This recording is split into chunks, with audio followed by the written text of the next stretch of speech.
People wonder why I laugh at this town when it pours like hell. If you can't tell, that's our sidewalk. Now I have a flashlight, hence why my finger's so bright. But it's filled with water. Oh, the grate just went down. Darn it, I was 10 seconds too late from getting my phone out.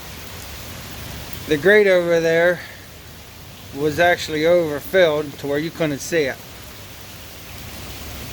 My wife wants me to pick up that 5-gallon bucket.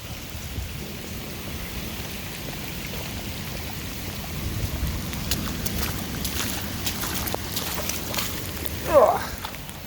But yeah, it's filled with water.